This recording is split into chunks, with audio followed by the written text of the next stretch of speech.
Welcome, ladies and gentlemen. We are back for another edition of the Wrestling Underground podcast. I'm your host, Jed. Joining me is Marcus. And we are here to talk the fallout of Bound for Glory. It was a show that I think will have people discussing rather mixed reactions for many. Yeah, Spoiler, I thought it was fine. Marcus thought it was good. Not everyone shares our parent perception of it. Um, what I will say, we'll go through this beat by beat. Uh, it was the longest show in TNA history, which I actually liked. I liked that it was 4 hours. I think for a major event, not for every event, I think 4 hours is the sweet spot. I think if you're doing a pay per view, like a standard pay per view, it's 3 hours. If you're doing like a special, like they did that Zonify border brawl thing, that's a 2 hour show. And then, Impact is technically an hour and 20 minutes if you don't have commercials. So I think all things being said, 4 hours is a nice middle ground, or a nice, high end of it. I don't like that WWE does 5 matches, and I don't like that AEW does 6 hours. Four is the high end, three is the sweet spot, two is acceptable if it's a special event, hour and 20 otherwise. And I feel like TNA nailed that, especially considering that the Hall of Fame happened beforehand. Beautiful People and Mickey James both went in. Tara showed up. Tommy Dreamer revealed that he was inducting them because Billy Gunn was unavailable, which hilarious. Um, but all in all, I thought the opening stuff was great. That led into the tag team match between the Inspiration and the Elegance brand. Apparently, Ash by Elegance is retired due to health issues. Still not sure what, but she isn't done with the company. I think she'll be with the Elegance brand in some capacity going forward. And there's apparently been some kind of illusion or perception that she'll be working backstage as well. And if that's the case, then at least she's still involved in wrestling, and I think that makes her pretty happy. The Knockouts Tag Team title match was fine. The problem is that M by Elegance and Heather by Elegance are very raw, and the Inspiration, while they have a great look and they're funny and they're great promos, aren't athletic. Like they are pretty ho hum athletes. And I know in wrestling, you don't need to be a great athlete to be good. Hell, Stone Cold Steve Austin spent 3 years just brawling around the ringside for 20 minutes and then doing 5 moves in the ring, and he was the biggest draw in the fucking industry. But the problem yeah, is that if you don't have that level of charisma, which very few people ever will, you actually have to be an athlete and be good in the ring. And I feel like all four women were lacking something, and this match kind of fell flat. But the Elegance brand did, I'm sorry, the Inspiration did retain. So, any thoughts yeah. on the openers? Well, I feel the same way, man. I feel the same way. I've never really been big on the inspiration. They cool. They it's all when they need to be. I'm pulling for the Elegance brand just because I know a lot of time, effort, and energy been put into that, and obviously we talked about last show. We kind of hate to see what happened with Ash. She put a lot of hard work in, and at the peak of her work. Or the crown and achievement of her work, she had to, bow out because of whatever's going on with her. But we're still sending her good vibes and well wishes with that. But yeah, we're gonna see. Maybe they could put it together. Um, but you know, hopefully the competition in the knockouts tag division can kick up with certain people because you can't. I would hate for them to be dragging out this and them in the inspiration for the rest of the year. But Hmm. that might be the direction. Yeah, and we're not entirely sure what's going on with the TV schedule right now. It does seem like they're in a holding pattern, and I think this is a good sign if I'm being honest, because I think what they're doing is winding down their time on Access, and I think the next set of Mm, tapings will be for whatever new home they end up landing on. Now, the concern I have with that is mm, right now you can watch Impact on Impact Plus. I think YouTube.com as well. and Access TV obviously. But I'm worried that if they go to like another Pursuit, right? I don't think they'll go Yeah, to a Pursuit, but like if they go to a Pursuit, I worry that we'll lose access and it won't be as easy to watch Impact. Now, I have to imagine that's not going to happen. Some people have said Fox, some people have said Sci-Fi, some people have said CW, some people have said Tubi. All of those would be fine. Um, would all be probably the biggest networks they've landed on, honestly. But we'll see what happens. The TV yeah, deal still isn't ready. They haven't announced it yet, but there are hopes. yeah. Real quick, because I know you've been on this both on here and on social. Hmm. How, if at all, do you think that can positively impact the low attendance, which you've been very much in a sticking point for you for the TV tape? I don't think a major network will improve or hinder the attendance. I think what would end up affecting the attendance positively is if they go live. But they also have to, and here's the thing, they have to invest in talent. You can't keep bringing in guys like, Brian Myers or Ridge Holland or, Jazzy Jasmine or JC Jane or like Mari Sadeh or what's her name? It's Mari Sadeh, Yeah, Mars shot at, yeah. Mari Sadeh. You can't just keep bringing in people like her or other failed NXT talents and expect people to want to tune in to see. Yeah, you're not like if you get Obafemi, that's one thing. You're not getting Obafemi.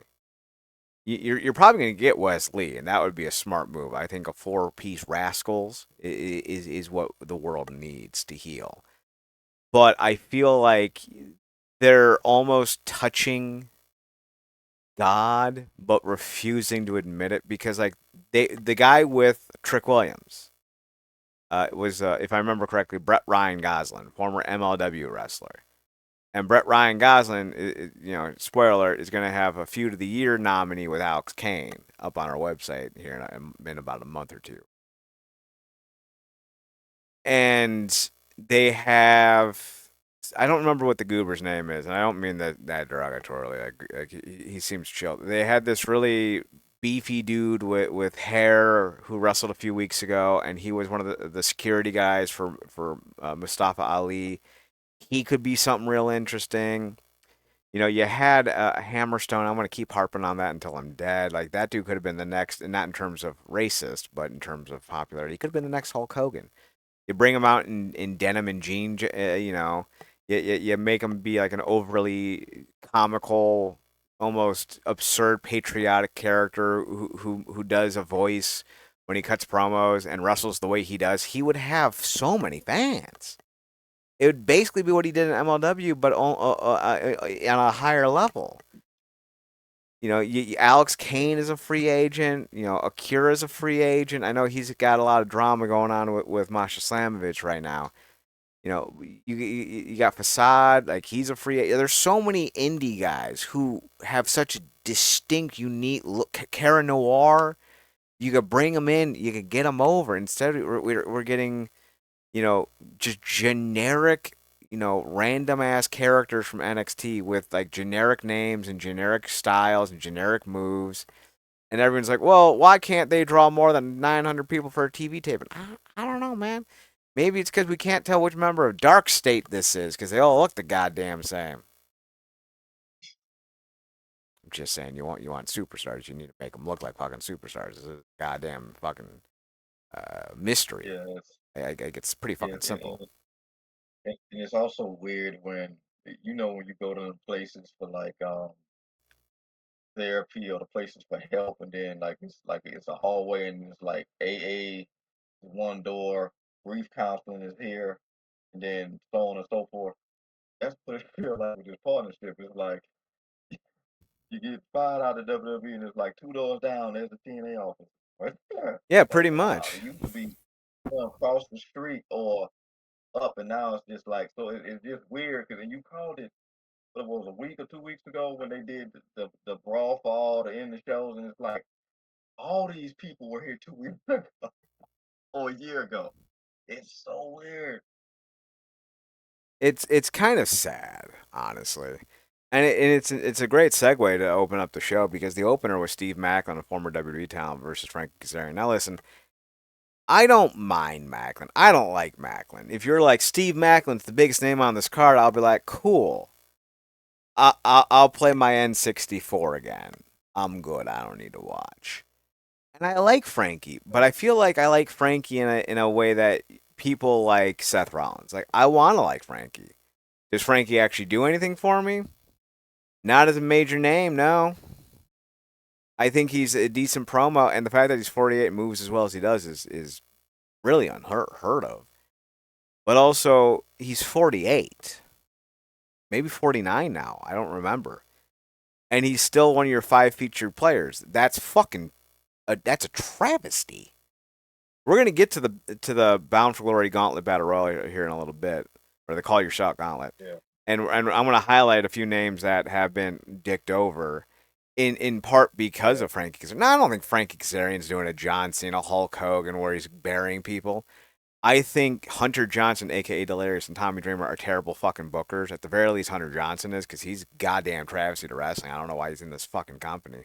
Talk about failing up. I'm ranting. I'm ranting. I'm ranting. I'm ranting. Focus. Focus. Focus. I feel like we don't need to keep doing Frankie, right?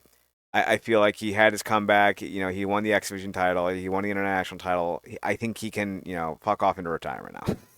But real, real quick, do you switch him? Well, shit. I mean, he was in the match anyway. Do you switch him out with something and have him and Macklin Bane for the title? Maybe, but like something or Mance Warner, like the fuck we doing with these guys? Mance came out with the best fucking look I've ever seen him have, with a whole entourage, and he got bushwhackered. I don't. The booking of the show is so frustrating because it's like they're purposely trying to be, obtuse. It's like they're trying to subvert expectations. And I've never fucking understood that because wrestling doesn't work when you subvert expectations. Like, TNA has been the worst at that, by the way, over the years. The worst at that. oh, they I'm not saying absolutely much. have been. It's just the fucking worst. Let's talk about the goddamn show. Kazarian Macklin was fine. It was fine. It was not the best match these two have ever had. The best match these two have ever had isn't that great.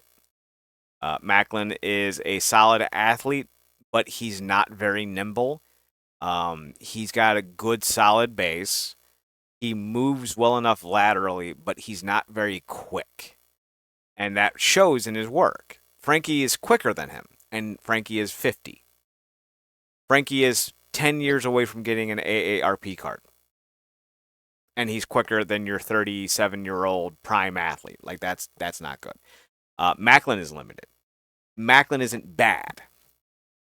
We talk about floors and ceilings when it comes to athletes, right? I feel like Macklin's, if like let's say a 10 is the best you could ever be. That's Will Ospreay, that's fucking Kenny Omega, fucking Okada, Tanahashi, what have you, right? 10 is the best you'll ever be. And 1 is the absolute drizzling shits that is, Jenna Maraska. Macklin will never have a match worse than a 5, but he'll never have a match better than a 7. He's just not that guy. He's not good enough. But he is good enough. Frankie can be wildly inconsistent depending on who he's matched up with. His offense is very dependent on how athletic and nimble the other guy is, which is why part of the reason his knees and his age is also why he moved to the fade to black. But his finisher used to be the flux capacitor. Now that was literally 20 years ago when he was literally pushing 30. Now he's literally pushing 50. This match was only ever going to be as good as it was. The fact it was the opener's mind-boggling. But you know what? Worst case scenario, it was fine, which is what it was.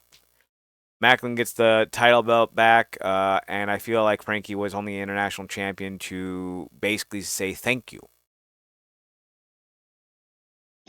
Yes, like the Daniels RH World Title one. Yeah, So, pretty so much. Pretty much. lifetime Although achievement. Yeah. Well, here, ironically enough, do you know who booked, if I remember correctly, Daniels' world title win in Ring of Honor? If you said Delirious, you'd be correct.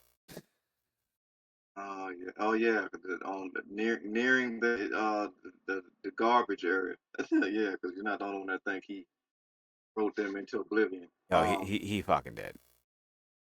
Yeah, yeah, but kudos to Taz, like you said, still moving like he did. The shout out to AJ was great, with the paleo of it all and whatnot. But you're right about him his offense depending on working with somebody that's extremely athletic and can move around, which kind of paired him perfectly with what happened in the gauntlet that we're gonna get to. But real quick, who would you send after Macklin next?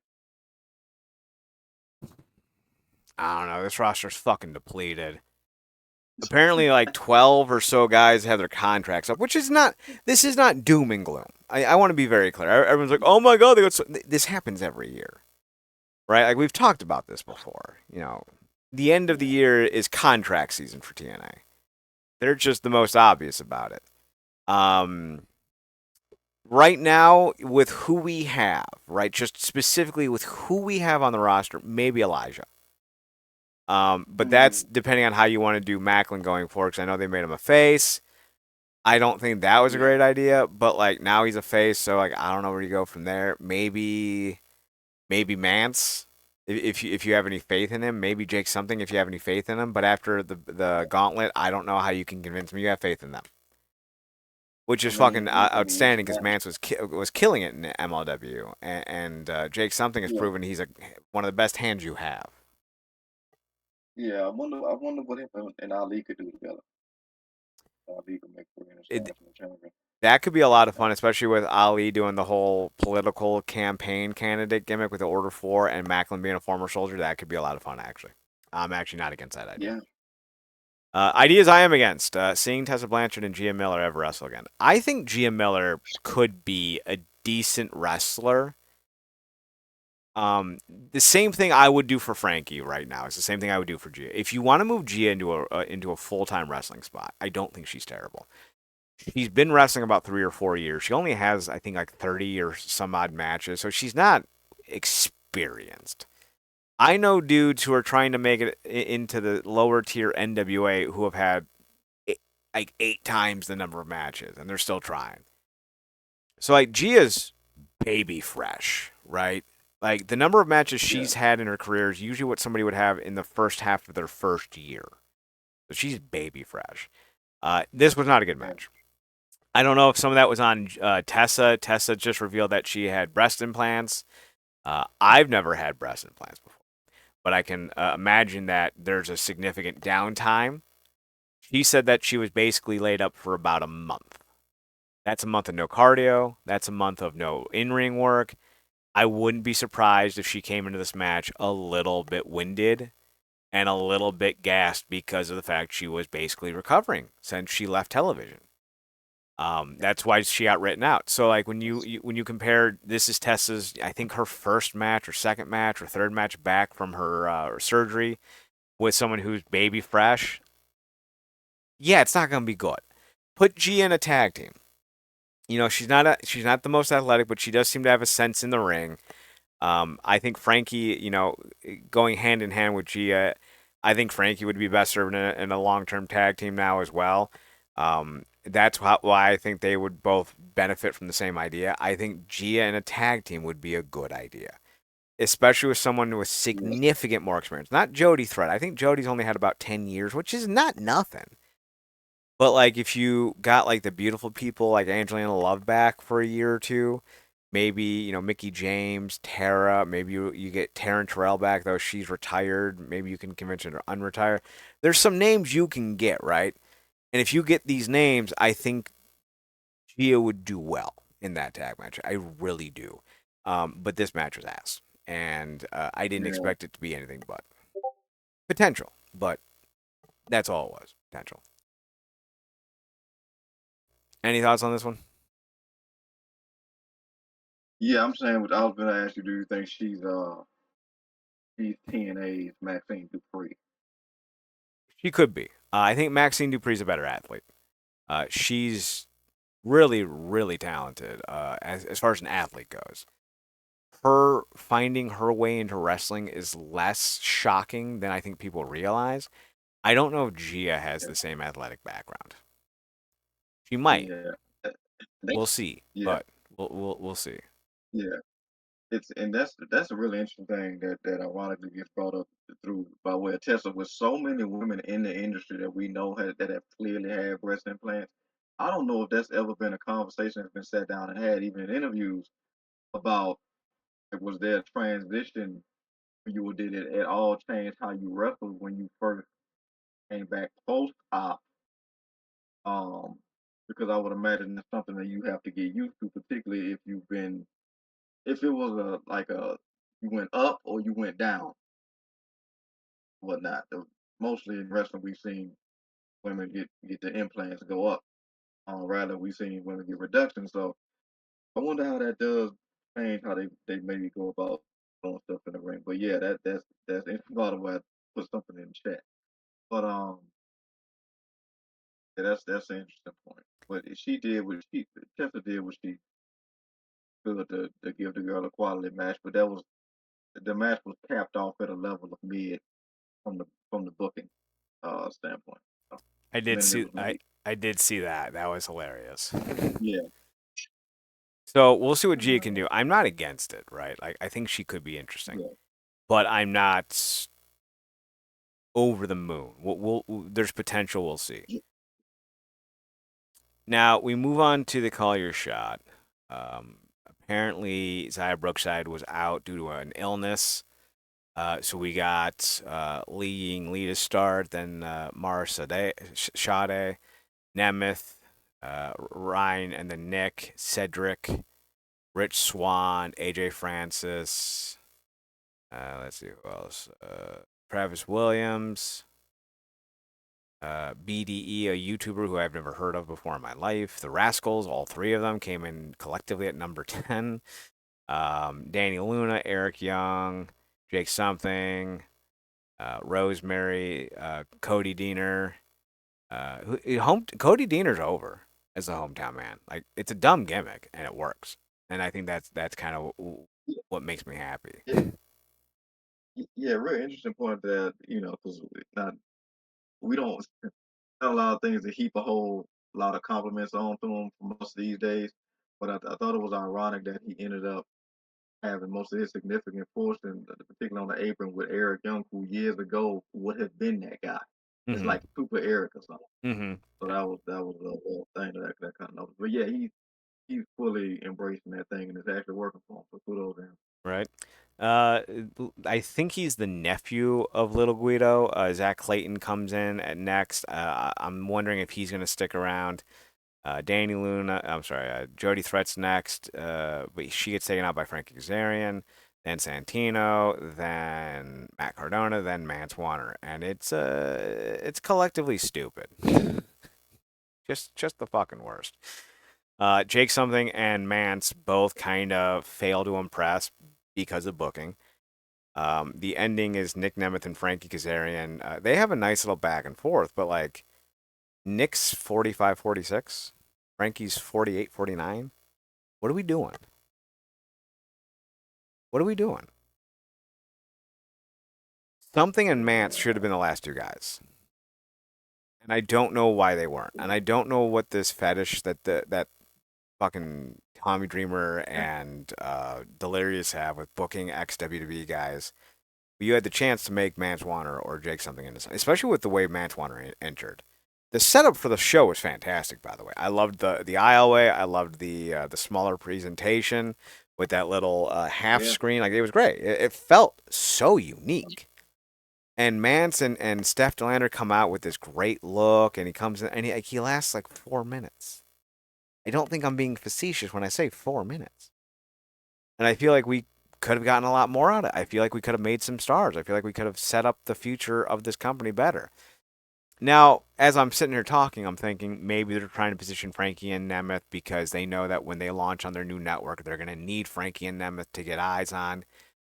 They might be part of the package for the channel that gets them. I hate to break it to you, networks have an intense amount of say over who's headlining shows.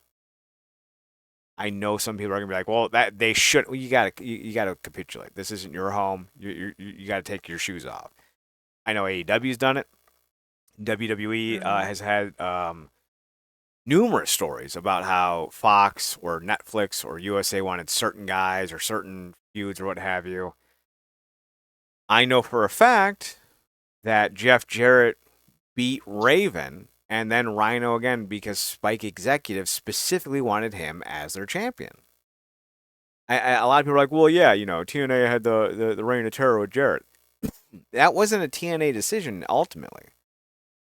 They Spike TV wanted Jarrett as champion. They wanted major stars from WCW. That's why they brought back Kevin Nash. It's why they brought in Team 3D. It's why they brought in all those guys. Because Spike TV wanted some iconic flavor, and that's why they helped pay for Sting. Why they helped pay for Kurt Angle. So I wonder if Nick Nemeth and Frankie are in the spots they're in right now because of the new network. It's a thought. Yeah, and maybe I'm thinking of a booking brain of our booking brain and potentially giving Delirious way too much credit for potential foresight here, but I'm like, I wonder if they're saving the load with something, although the prior history would say they're not, because obviously them having Santana not being pinned for like 6 months in the company, him basically beating every opposition up until now. Um, so many people he hasn't beaten. So I wonder if they're saving somebody who could really be a true like Goliath type of deal for him, like something down the line, and somebody like Nemeth and Kazarian can be consistent bugaboos, for lack of better phrasing, um, as he's fresh into this world title reign. So I think a way we can do this, I think you could have Nick or Frankie feud with Santana. Next pay per view, I think in January. You have Nemeth, lose to Santana, and then Frankie cashes in. And you think he's about to beat Santana, and then Santana, who had already gone 20 minutes with Nick, then goes another 15 or 20 minutes with Frankie. And then you have this big moment where Santana essentially defeats his top two contenders in one night because they both have the trophy, so they both get to cash in. I think that would be the only logical way you go forward by using those two dudes to put over Santana. But here's the as you would say bugaboo. I've heard Santana's contract is up at the start of next year. I don't know if that's true. There was a rumor that his contract was up in early 2026. WWE's interested. We already know Hendry's gone. Like he's not officially gone, but he wasn't at Bound for Glory, You caught you in bed too many times with the girl. right? So like, are we going to see Santana resign? Because here's the other thing with Delirious. He's such a terrible fucking booker. He'll still follow through with a program he set up a year and a half before, just to see it pay off, only for it to all end in misery. Because remember that Adam Cole, Kyle O'Reilly, what was that, 2015, 2016 at Final Battle? O'Reilly Yeah. wins, big celebrate. Oh my goodness. They go to the Tokyo Dome. Cole wins the belt back, and then O'Reilly's in NXT like a month later.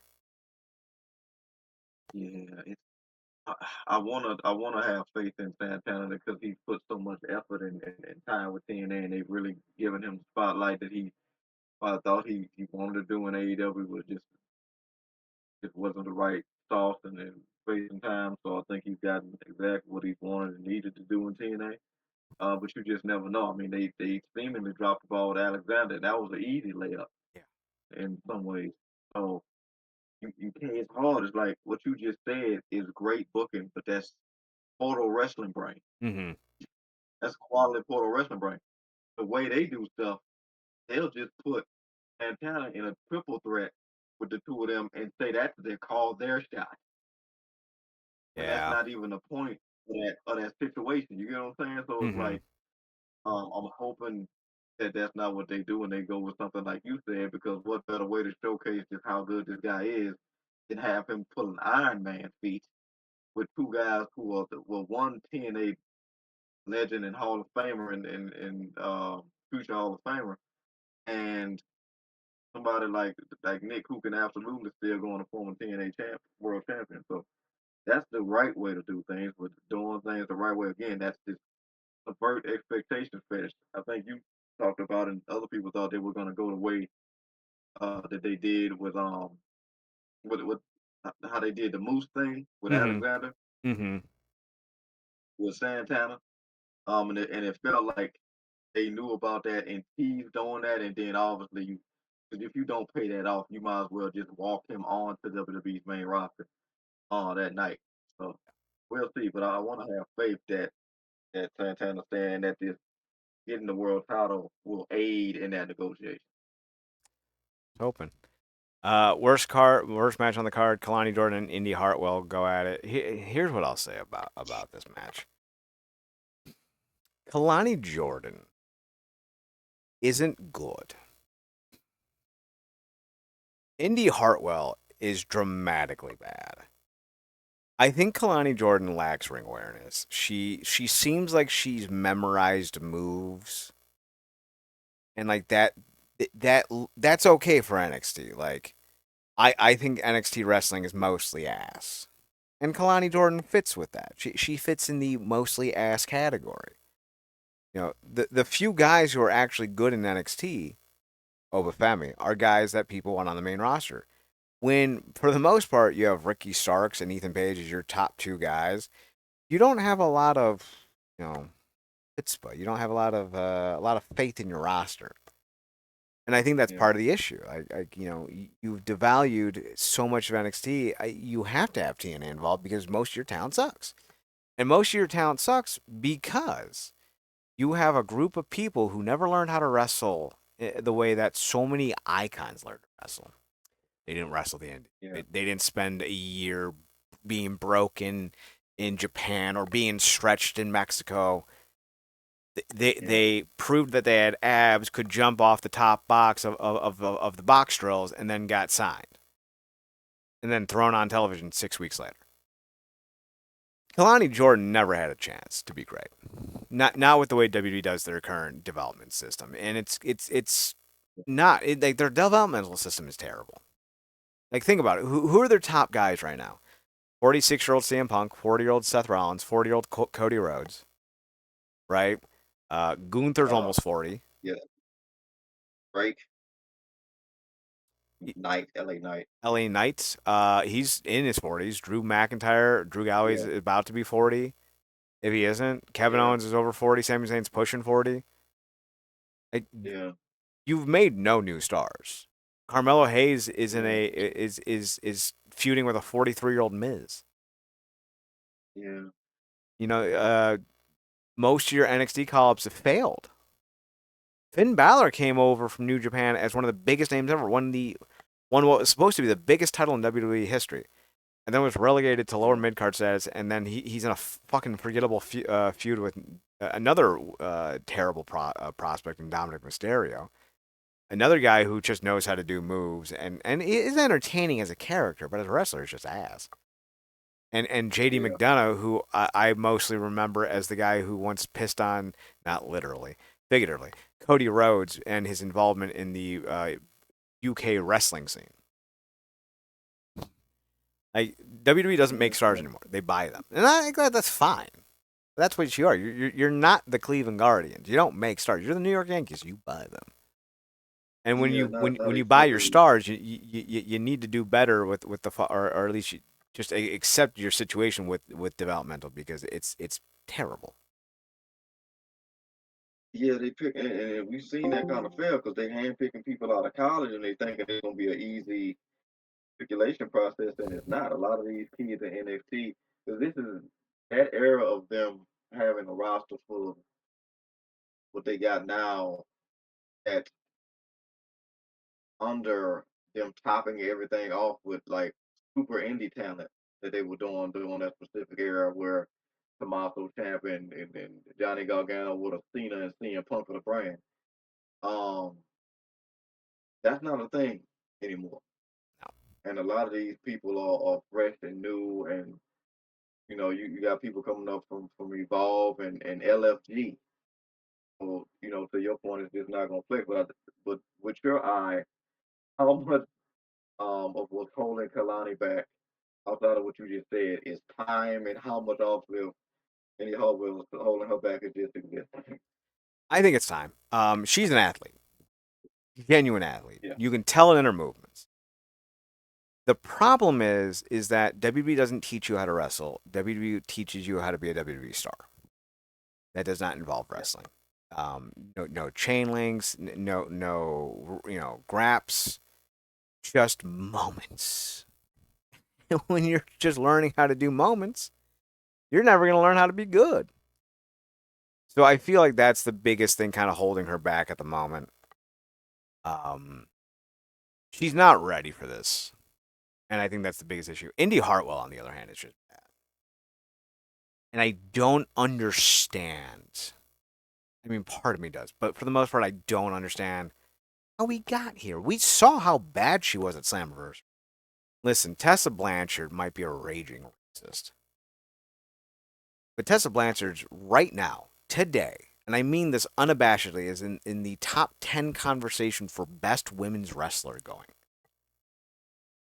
So for you to not even get a decent match out of Tessa at Slammiversary should have been the end of her push. And instead we got this. And knowing how this all played out, right? Knowing how this all went, I don't understand, Marcus, how they made the decision to go with Kalani Jordan, knowing that Indy was gonna lose. And what I found so funny is so many of these TNA tryhards who don't want to accept reality are like, I don't know why you guys are all mad about the NXT of it all. Like, Indy's gonna win the title. Mm-hmm. And listen, I'm not on board with the NXT of it all. I hate NXT. I hate the incorporation of their talent into this product. I hate the fact that they're kowtowing to them. I hate that WWE has influence over what TNA can do. I hate it all. I'm glad Indy lost this match. I like Indy as a character. Her stuff with Sam Shaw was yeah, mildly entertaining. She's not a terrible promo. She might be a decent tag wrestler. You get her out of the singles where she's forced to be exposed. You put her with somebody who's better. Maybe you can develop her. Maybe you can find a way to get her on television without, having so many issues with her in the ring. Limit her exposure. But I don't see that yeah, happening, and I never want to see another Indy Hartwell match again. yeah. It's weird because I like Kalani a lot. I like how she's transferred a lot of her athleticism into her offense, like you said, time. Because it's just how they train them. They train, like you said, they train them for moments and angles and them they're trying to be TikTok wrestlers in a lot of ways. But I've seen her improve, and I think she's only going to get better. Indy, I don't. There's nothing there for me with her. It's cool to see her have a job and get the opportunity and whatnot, but she just doesn't do anything for me. Like I said, the most interesting thing she did was with Shaw. The conundrum that they have right now with this knockout title, Kalani's face. I don't know, like, who's the top heel on our roster right now? Tessa. Maybe. They've shown time and again they have no plans on blending her with anything they got going on. Because if they did, she would have been in that battle royal that just happened. Mm-hmm. Whatever stink is still on her, they not letting that oscillate back and forth. But the sad part is she's the most equipped to take that title back. But it's going to be one of those things where it's going to have to be one sided because they're not going to put her on NXT. So she's going to have to exclusively almost attack Kalani when she shows up to TNA.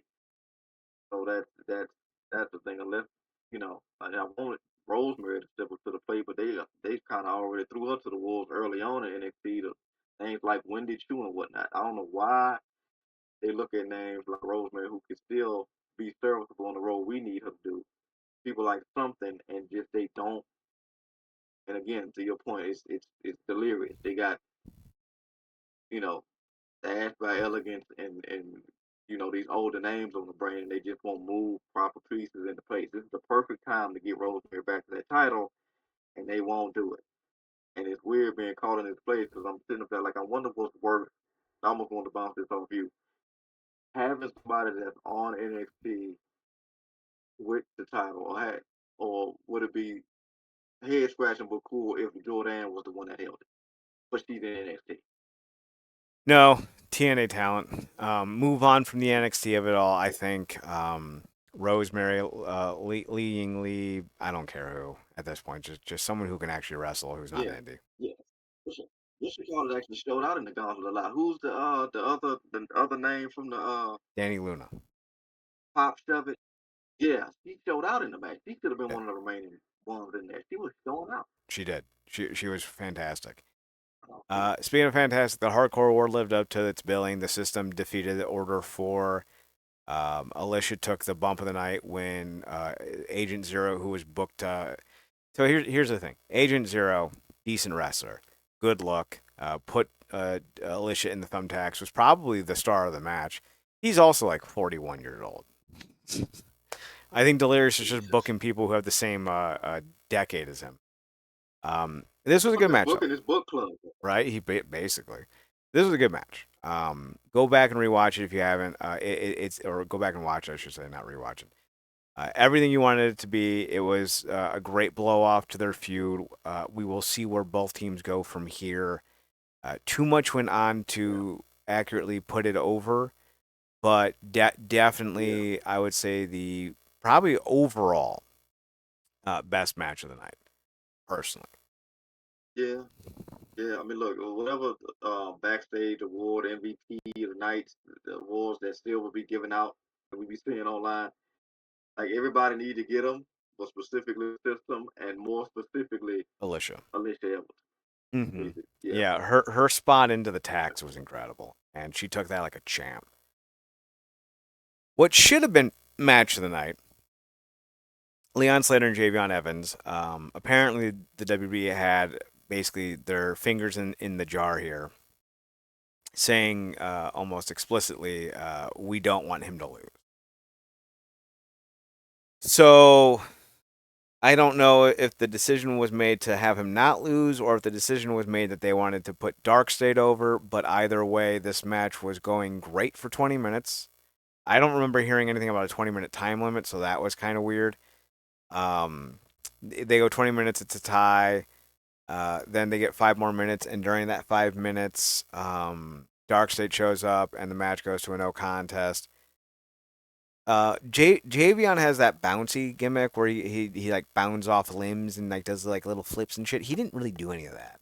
I'm a little sad. Like it's not like cool, but I think it's fun. I think that gives him that little like he's like a spring, like a slinky.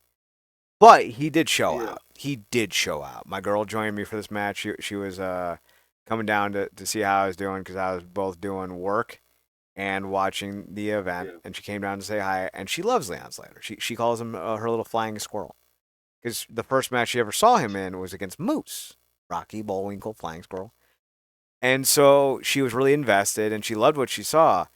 But after she left, the ending fell apart, and she was real bummed about it. And I'm bummed about it still to this point. I have here's my whole belief process. If I am using your talent and you tell me there is something I can't do with that talent, I am no longer using that talent. I don't believe in making like let's say I'm TNA. I don't believe in making NXT look bad. I'm not gonna have Trick Williams come out and lose a 12-second job to Cody Deaner, right? I'm not gonna do that. But also, if you tell me I have to use your talent, or I ask to use your talent, and then you go, but you can't have him lose, I'm like, okay, cool. Then he's not in this match, or at the very least, he's not on this card. Like, I'm not going to yeah, kowtow and ruin my show to make you happy. I'm just not, and I do feel like this ruined the show. This was such a good match, and I don't subscribe to they're the future now bullshit that not Dave Meltzer, what Brian Alvarez. That Brian Alvarez was spouting. Javion Edwards has no gimmick, and Leon Slater is still developing who he is. They're not the future. If I put them on the marquee, I'm not selling out 7,700 seats. But in the role they are in, they're gonna make sure people come back the next time around. People showed Yeah, up to see Mike Santana win. That they showed up to see the Hardys in Team 3D. Those were the first two matches announced. That's what sold the bulk of the tickets. I do think Leon yeah, is going to be great though. This was a great match until the end, and then it ruined. yeah. They basically stole the show, and the bastards in the back took it back. Yeah, pretty much. Um, if if two sides come to the table and go like, it don't make no sense, but I gotta lose, and then the other side where it don't make no sense, but I gotta lose. Like it, you in the middle of that, do you do a timeout twice? No, Or do you have it, somebody that it well, technically we have play to retain, but yeah. if I'm in the middle of that, I don't book it. I go, okay, if I need to have Javion Edwards on my card, what I'm going to do is make a change somewhere. Um, Maybe put him in the triple threat with Macklin and Frankie, because that feud wasn't really all that hot. They could have afforded it. Maybe I have Eddie or uh, JDC or Brian Myers go down with an injury, or maybe I just add a six member to Order 4 and make it a 6-on-6 instead. Like, you find a way to work him in if you got to use him. You just don't put him in the match then. You put him in a different match where he can win. I don't get what's so hard about some of this shit, man. I really don't. Yeah, it's weird because I like the fact that we got the match and these two men showed up and showed out in a major way. The match was banger, like you said, you minus the almost wish like prelude to the match could have been like something building like because if you put somebody like Javon, I think a perfect placement would be like if you had put him in something like an Ultimate X. And I don't know how many times they've done this in history where they have the champion defend in Ultimate X. Um, but that could have been something where he could have lost in the match, but because of the way the match is, not like he's taking a pin, so it still works. Yeah. But yeah, I can't because it's just a hard time because I'm not mad that we got. I love the match, but it's like if there was they didn't want Devon to lose, and also it made no sense for Satan to lose when he just got the title, and I don't think you don't do another switch of a title, and we're getting one title back for sure towards the end. So yeah, like you said, probably the best to not book the match, but it's like it overall helped the show. It just sucked because Dark State, and you call this the minute you first probably saw him. Like, so I feel like they gonna get released eventually. Oh, Yeah, they're ass. They are bad wrestlers, and they're doing the same gimmick that they've done 30 times over the last 6 years. So, like, then we get the final table, or one final table. I'm not as down on this match as others. Devon is. cooked. Yeah. I don't think. So, like, he's like, yeah, I'm in good shape and all.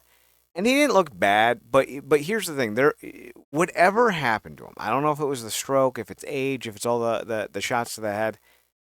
His equilibrium is fucked. He looked so uncomfortable in the ring. Now, here's the thing: you saw him kind of gingerly moving in the ring. He wasn't really that assertive, but then when he gets out of the ring, it's like he snaps back into reality. So my thought is the spring in the step was throwing him for a loop.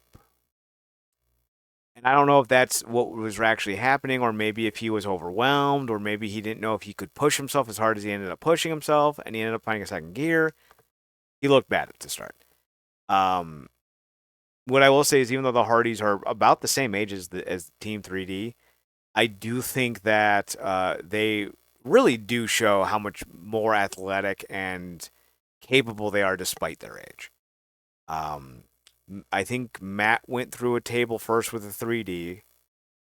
Then Devon went through a table next with the Swanton. And then Bully got caught with Matt and Jeff at the end with both of them having chairs. And he kind of just leans against the table defeated. And then the Hardy Boys pick him up and throw him through.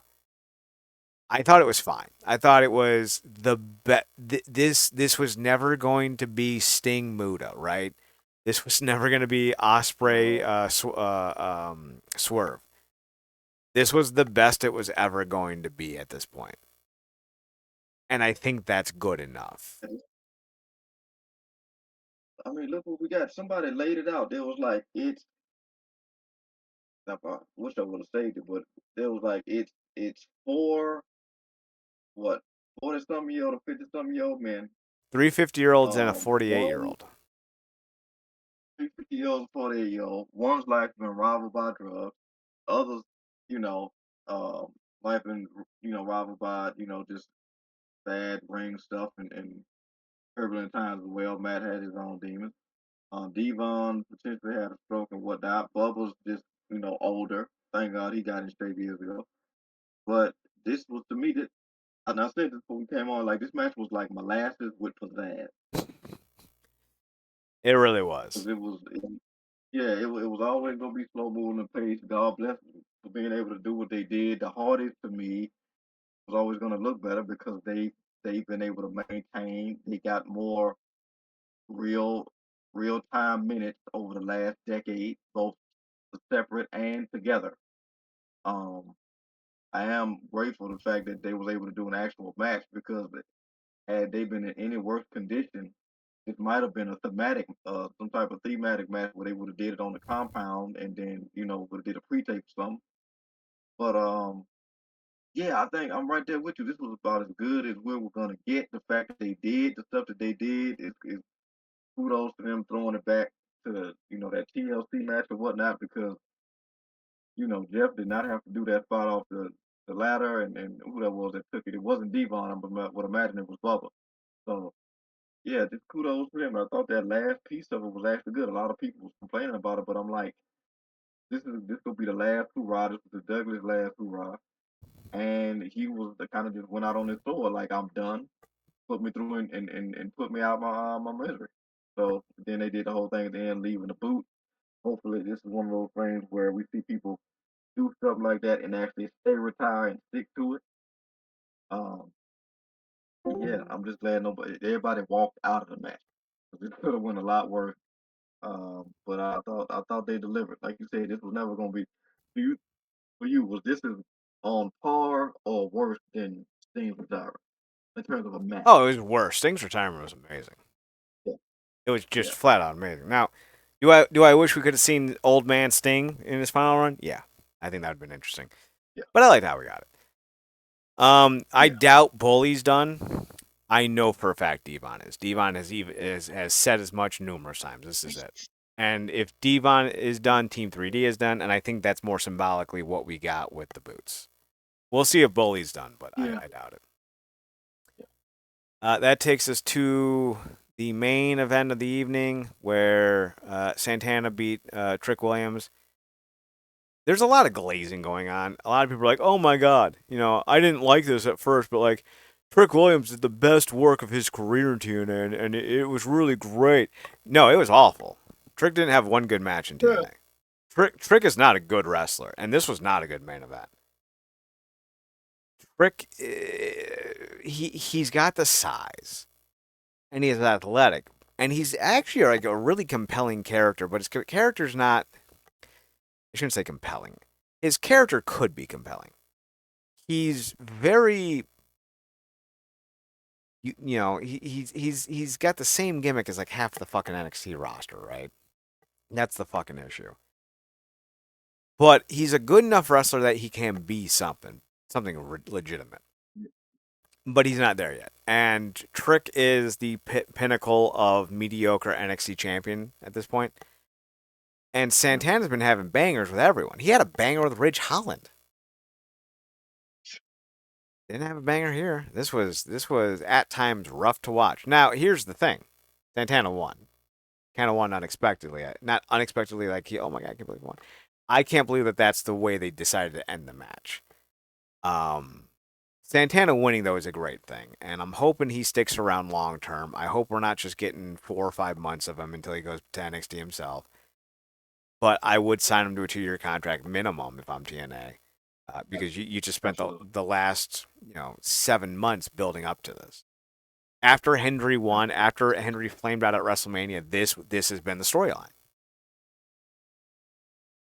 So and here's the thing. I think it sucks that this is how it had to happen because, honest to goodness, if you had made this Hendry Santana and you had Hendry turn heel, WB fans always say it all the time. I'm gonna say it, cinema. I'm glad the reign of Trick is over, and Mm. I'm excited to see what Santana can do. Closing though, Nick Nemeth and Frankie both kind of tried to get their shot in, if you will. If this wasn't if Santana had lost, I would have been fine with Frankie winning the world title in the manner they tried to do it. But Santana did win, and I hated what they did to Josh Alexander when he won it. I thought that was one of the worst booking decisions in the history of TNA. Still think that, and I was afraid they were about to do that again, and it didn't work the first time, and I don't know why they would do it a second time. But then Elijah came back, laid out Nick Nemeth with a chair shot, and then tipped his cap to Santana, which I thought was a cute little way to end the show, bringing him back. So yeah, that's how the show ended. Uh, Yeah, all, yeah. all I tip my hat to them. I think the energy that came into this match, particularly with Santana, helped this match far more than that last meeting, particularly with them basically brawling before the actual match started. All that festivity that's been boiling in him being kept away from the title, Trick, all his shenanigans and all his off at the mouth. Santana came out there with the real warrior spirit, killing it. I like Trick a lot, want him to succeed, but a lot of times he's hit or miss for me in the ring. If he's having a good night, it's gonna be a good night. If it's not, put that speed up on the video match because you know amp the speed up because you're gonna need to get through it. I'm glad they went ahead and finally pulled the trigger. Also, I would imagine they don't need to do no rematch. Santana was the right guy. He was the right guy to put on the Slammiversary. They held it till now. It was a great moment. This is the second great crowning that they've had this year, coming off of what happened with Hendry, and that flamed out for dear God. Don't want to see that happen with Santana. Love the moment with his daughter, both while the match was happening, certainly after, because ultimately she's the culmination of his story. She's the impetus to why, he was, overcame his battle with addiction, or continues to overcome his battle with addiction, I should say. In the first place, so the fact that, everything was building to him honoring her and giving that to her, it was one of the best moments in wrestling all year. And they have two of them. I hmm just hope, like you said, it's don't flame out the way they did with Hendry. And almost mad that you brought it up, like the concept of Hendry turning heel, just with the way they would have needed to kind of strip the thing that made him off in the first place was the theme music, because you can't keep having that if he's a heel, which kind of is the brilliance of just how much you'd have to turn him. But that's us talking through it. Obviously, that's not a delirious level that he could, do that too. I wouldn't trust it. So So I here's the think thing. Let New me York's let me going let to me let me definitely ride that interject wave. because Yeah. I think the beauty of a Joe Hendry heel turn is you don't change anything. You keep it, and then you play into it. Like Joe Hendry goes from a charismatic "Can you believe in me?" to "You should believe it," and almost paint him less as the conquering folk hero of Scotland and into a Jim Jones cult like guy. Like, believe in me. I can lead you to the future. Believe in Joe Hendry. And then like you could do like testimonials where he goes around and asks young people, "Do you believe in Joe Hendry?" You could ask plants in the audience, and if they say no, he beats them up. It'd be a great fucking like oh my god, fucking idiots though, fucking idiots. They don't have the goddamn foresight to actually think of a good. And like, So, you have Santana beat Hendry, you pass the fucking torch proverbially, and then Santana goes off with a great fucking match because Hendry can wrestle. He's fine, better than Trick. I'm disappointed because I am perpetually yeah, disappointed. yeah. So like, basically, what they did was Cena, but actually commit to it. Yeah, basically, commit to it, and don't change a single thing about him. Just change the inflection in his voice when he talks, where he's not so positive, but he's more methodical. It goes from say his name, and I will appear to say my name. I will appear. All you gotta do. All you gotta do. And they couldn't fucking do it because they're morons. Real quick, would you keep him doing the obviously with the tone you just said, but with the embarrassing videos? Because you know that's a lot of material to work off somebody with an addiction. But I mean, they kind of already did that though with Ali. Yeah. So Maybe um that may be the one thing I would drop. Only because the low quality of it lends it to yeah, being funny. And you don't want it to be funny. yeah, And that's why I would drop it. But that'd be the one thing. Now, no TV for a while. I think we're going to be waiting at least a month, if not longer, for TNA to return to television. They're going to be doing a Fallout show, and then I don't know what they're doing after that. It's going to be weird. I have a bold prediction, though. You want to know my bold prediction? I do. I think when TNA lands on their new network, the first new name you're going to see is going to be Chris fucking Jericho. I'm saying this right now. I firmly believe in my cockles, wherever those are, that Chris Jericho is signing with TNA. I think there's going to be a push by the WWE if Jericho is still interested in wrestling. I think there's going to be a push for the WWE to tell Jericho to go to TNA for at least a spell. I don't know if he'll sign a dual contract. I don't know. I think it's very likely, though, extremely likely, that Jericho ends up in TNA in time for their new network debut. And I think that's either they start promoting it or they surprise everyone. But I do think he'll pop up in TNA and truly debut. Part of the reason is if you look at his Rock and Wrestling Rager 7, there's no AEW talent. None. None of it. Yes. Jeff Hardy's booked. Soraya's booked. The Great Muta is booked. Nick Nemeth is booked. Bully, the Busted Open Radio folks are booked. Elena Black, I don't remember what her WWE name was, but she's there.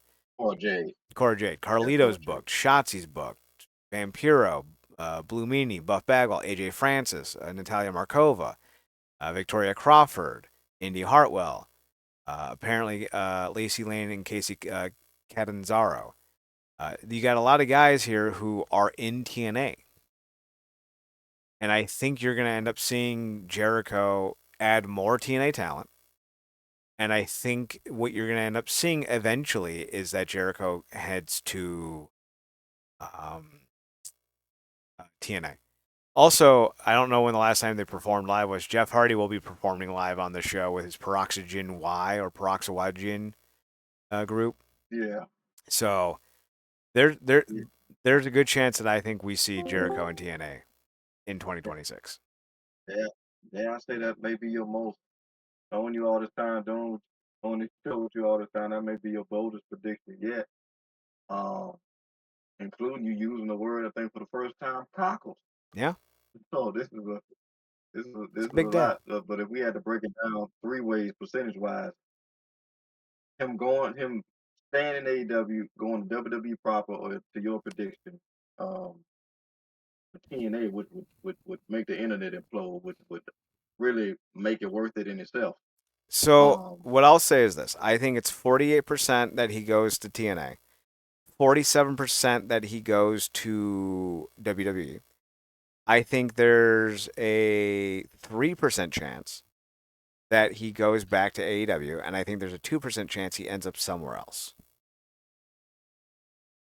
So that's how I would break it down. because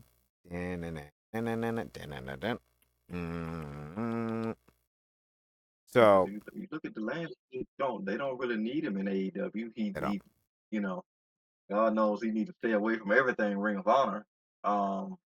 they don't need And him in he's probably WWE. got a yeah. They don't need him. They don't need him there. And if they bring him back there, they probably gonna put him back in that stick of it all, unless they kind of give him some leeway to do. more stuff that he wants to do. But man, if he shows up in TNA, which again is still weird. Like I said, the whole down the hall until you left from WWE to TNA. But him showing up on actual TNA TV, it would make the internet absolutely implode. It would. And I don't think he's a great wrestler anymore. I never really thought he was a great wrestler. He's 54, turning 55. I do think you could probably get a year or two out of him. And I think in the role that they would have him, which is basically helping put over other guys like Santana, I don't think that's a bad idea. But I also don't think he'll have great matches. I think he may have good matches, maybe even passable matches, but I don't know if you're going to be seeing the best Jericho possible. Real quick, because what you was talking about earlier, because I know we got to get to other stuff. How much does him showing up get to your point of we need names? It'd be a big one. I don't know if he's the best possible option, but he's Yeah, definitely someone, and that's more than I can say yeah, about some of the names that we've been getting. So yeah. definitely worth something, I would say. All right. It is. With all that being said, I think we're done. My Hero comes out Saturday, the dub version, the best version. So get ready Hey, for that. One Punch. Yeah, man. One Punch Man's back too. There you go. Um, are we pushing your review for Slaughterhouse? Yes, we're gonna push the review for Slaughterhouse. Gotcha. Bound for Glory took a Uh, while. We'll get to it next week. yeah. Um, so yeah, Yeah. we're also gonna have 4 hour show. what's up? Yeah, No, finish your thought. yeah, 4 hour show that I think they already advertised. Point Final Resolution, and then uh, the one after that. I think Genesis, right? Yeah, so they've already advertised, and like you said, it might be off TV for a while. Also, real quick, it was really good seeing uh, Mickey James and the beautiful people going to Hall of Fame. Particularly the beautiful people because they are actual like TNA never left type talent. Mm-hmm. So kudos to them. But yeah, that's what, like you said. My hero's coming back. One Punch Man, I think, is come back. We just waiting on delayed dubs. Can't wait to see it. All right. With that being said, we're gonna close it out there. RealNerdcorp.com. Check out the website. RealNerdCRP.com. Twitter NERDCRP. Marcus, you're on Twitter as well at ParadoxKid PARADOXKID. That is me. You can also find him on his other podcast, The True Penny Show. Also on Twitter at TRUEPENNYSHOW. You can find me on Twitter at Chad Nerdcorp, CHUD, and on the Instagram at Chad Spoto at CHUDSPHOTOHUT. Be sure to follow us on our socials and YouTube.com at youtube.com/Wrestling Underground and Twitch.tv at Wrestling Underground. We'll be back next Tuesday. We're going to talk a theme show again like we did the last 2 weeks. We'll see what we come up with. 2025 has been a gold mine. I think we're going to do the championship series is what we talked about. Yeah. So we'll talk more about Yeah. that, I think, because it was a Yeah. a lot to talk about. Yeah, it was a lot. Like I said, that was TNA had COVID long before anybody else in a way. Um, Not wrong. and I caution and I caution anybody listening, people on social media, particularly Twitter. It is an uphill battle going back and forth with Chad about anything TNA related. I'm telling you, your arms are not long enough to box with God when it comes to had them forgot more information about TNA than most people think they know. Let it go. Yeah, we've seen one too many people try to pull that, but when you spend 20 plus years watching and following something, it's hard to compete. Yeah. With that being said, we'll see you guys next week for a talk about the championship series in 2015 and, of course, Slaughterhouse 2025. For Marcus, I'm Chad. Thanks for tuning in. Thanks for checking us out. Thanks for giving us a chance. Remember, as always, to watch more wrestling. And Marcus, take us home. Nice.